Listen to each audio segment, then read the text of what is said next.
When you order any one of our Press Fit modules, it comes with these special press tools that are required for proper installation.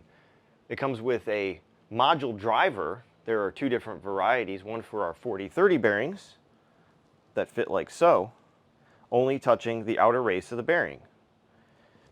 And then we have a multi-sided version, this side, which it even says on it that it is for 6805 bearings or Shimano, that goes on that side. And then if you flip it over, this side is for a 6806 bearing.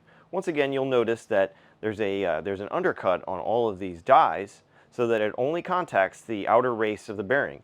This is the only proper way to drive a bearing in, is by using the outer race. You will notice it also comes with a cup. Okay, we call it a standoff bushing. It has two sides. It has a 41 millimeter side, which is the shallow side. It is only for BB86 and BB92.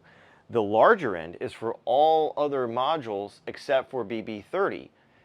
So if you have a Press Fit 30, BB Right, any of these Press Fit modules, you'll be using this deeper side. It's deeper to allow the module, if it's a Shimano module, for instance, on a Press Fit 30, it needs to come through the frame about 10 millimeters, and this allows that to happen. Now, if you have a BB30 module of some kind, you'll need to use this ring that reduces the diameter, because this is too big for BB30. We need to get it down to that 42 millimeters so we can safely engage the frame.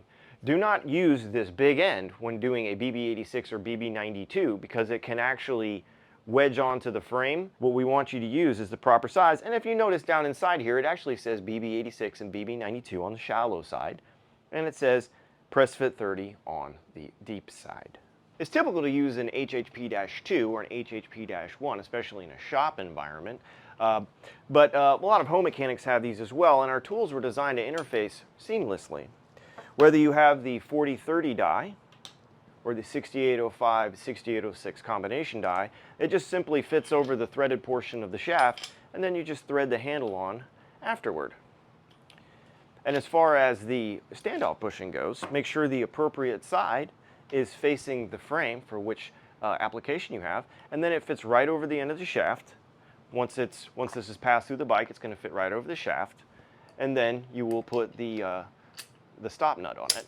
You can of course use an alternative press, but you must consider that it has to have enough threaded section to handle the stack up that's involved here, which at the beginning of the pressing operation will be the full width of the module plus the full width of the frame shell, and then the standoff bushing, and still have the ability to clamp on it with a fixing nut. So just something to consider when picking a press out. It has to have a very generous amount of thread. So you've rented or purchased our MTS1 tool press. Let me show you how to use it. Primarily, you're going to want to use it to press the bottom bracket into the bike. Okay, so in order to do that, come on in here. You have some dies to select from. Okay, these are what we want you to use. This is what comes, one of these kind are going to come with the bottom bracket when you purchase it. We're getting rid of those, okay?